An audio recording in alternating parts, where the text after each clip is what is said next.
Stadion Gelora Bung Karno malam itu bergemuruh. Dentuman suara supporter seakan menyatu dalam satu denyut. Harapan Timnas Indonesia dengan segala tekanan dan ekspektasi yang menggunung berhasil menaklukkan Tiongkok dengan skor tipis namun krusial 1-0. Sebuah kemenangan yang bukan hanya berarti 3 poin, tapi juga tiket emas menuju putaran keempat, kualifikasi Piala Dunia 2026. Untuk pertama kalinya dalam sejarah, Indonesia menembus babak ini. Air mata dan peluk bahagia membanjiri tribun. Kita tidak sedang bermimpi. Garuda benar-benar terbang tinggi. Namun, euforia ini hanyalah awal dari medan tempur yang jauh lebih berat. Di putaran keempat nanti, Timnas Indonesia akan bersanding dengan raksasa-raksasa Asia. Formatnya lebih ketat, tekanannya lebih besar, dan setiap kesalahan bisa berakibat fatal. Tapi bukan berarti mustahil. Kita sudah membuktikan bahwa dengan kerja keras dan tekad, keajaiban bisa jadi nyata. Kini pertanyaannya, siapkah kita melawan badai yang lebih besar? Sebelum lanjut, jangan lupa like, subscribe, dan nyalakan loncengnya dulu ya. Indonesia finish di peringkat keempat putaran ketiga, kualifikasi Piala Dunia 2026 dengan torehan 12 poin, sebuah pencapaian yang pada awalnya mungkin tak banyak diyakini bisa diraih.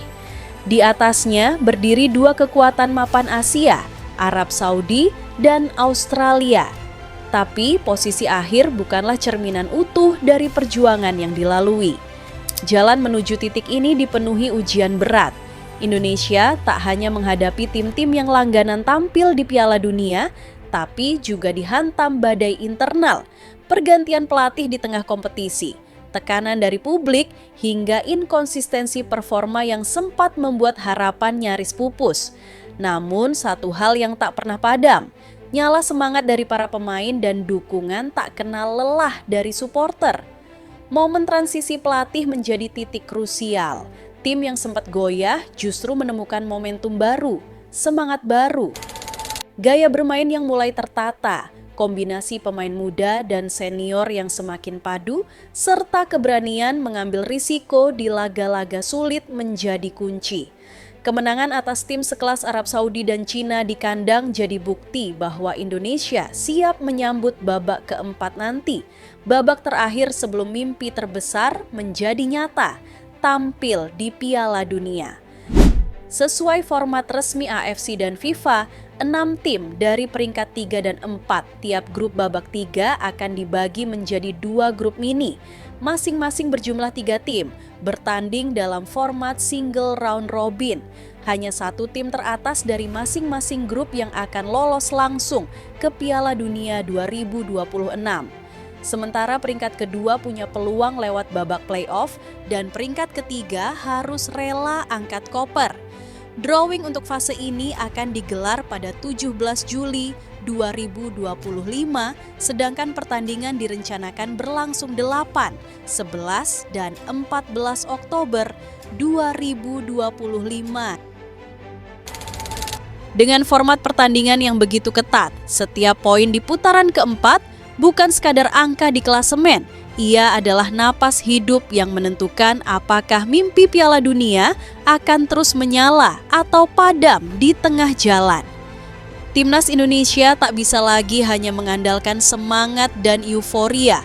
Kini saatnya masuk ke fase yang lebih tajam, merancang strategi, menyusun taktik, dan bermain dengan ketepatan nyaris tanpa celah. Di fase ini, kemenangan bukan hanya soal mencetak gol, tapi tentang bagaimana bertahan saat tertekan dan memanfaatkan setiap celah kecil menjadi peluang emas. Setiap laga adalah medan ujian. Setiap kesalahan bisa dibayar mahal. Tidak ada ruang untuk lengah. Lawan-lawan yang menanti pun bukan sembarangan. Dari tim-tim peringkat ketiga dan keempat grup A dan B, muncul nama-nama berat. Uni Emirat Arab, Qatar, Irak, Oman, hingga Palestina. Masing-masing membawa gaya bermain dan sejarahnya sendiri. Ada yang mengandalkan kekuatan fisik, ada pula yang bermain dengan kedisiplinan taktis tinggi. Indonesia harus bersiap menghadapi semuanya tanpa pilih-pilih. Dibutuhkan analisis mendalam, persiapan fisik yang nyaris sempurna, dan yang terpenting, mental juara. Bukan sekadar bertahan, tapi menyerang dengan keberanian dan kecerdikan, mengembangkan taktik yang sesuai dengan karakteristik lawan, menjaga kondisi pemain tetap prima, dan membangun kepercayaan diri dari ruang ganti hingga ke tengah lapangan. Itulah yang akan membuka jalan ke Piala Dunia 2026. Disinilah timnas Indonesia diuji. Apakah cukup kuat untuk menembus sejarah?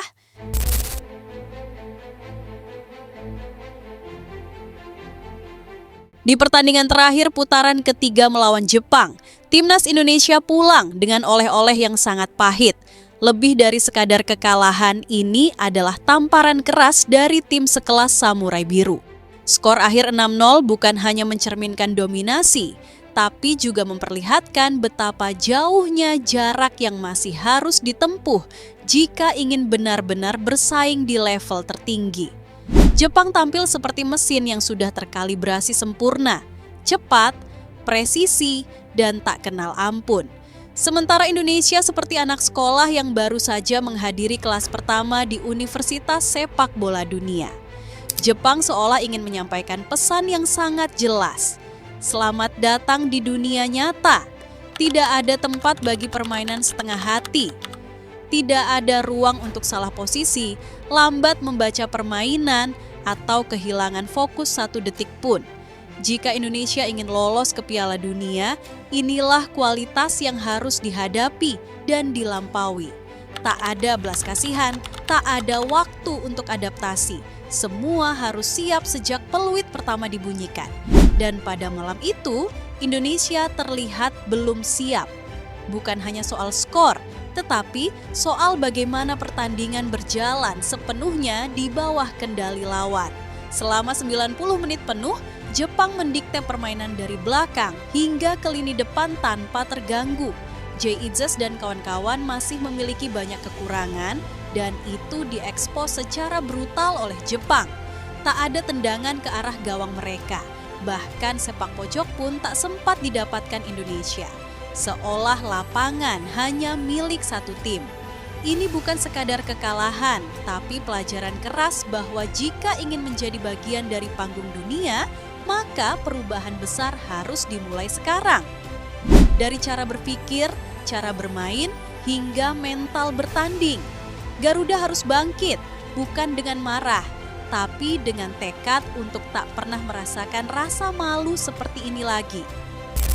Beda kelas, itulah kalimat paling jujur untuk menggambarkan pertemuan ini.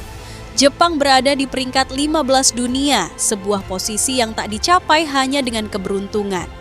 Mereka adalah hasil dari proses panjang, dari pembinaan usia dini yang sistematis, kompetisi domestik yang kuat, hingga filosofi bermain yang konsisten. Maka ketika mereka membungkam Indonesia tanpa ampun, itu bukan kejutan. Ini adalah realitas. Kita tidak bisa sepenuhnya menuding pelatih atau pemain sebagai kambing hitam. Mereka bekerja keras, tapi terkadang kerja keras saja belum cukup ketika menghadapi sistem yang jauh lebih matang.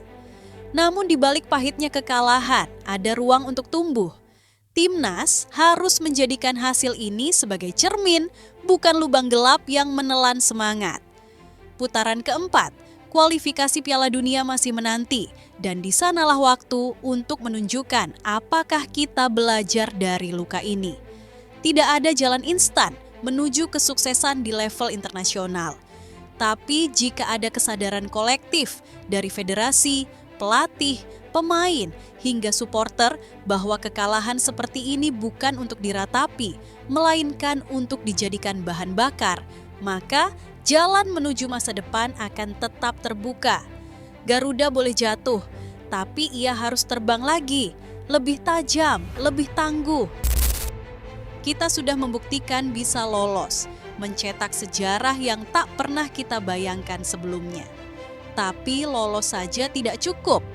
Tantangan di depan jauh lebih berat dari sekadar euforia selebrasi. Pertanyaannya sekarang bukan lagi bisa atau tidak, Tapi siap atau belum? Bisakah kita bertahan saat ditekan habis-habisan? Bisakah kita mencetak gol di tengah permainan cepat dan disiplin lawan? Jawaban dari semua itu bukan ada di tribun, bukan di media sosial, tapi di lapangan.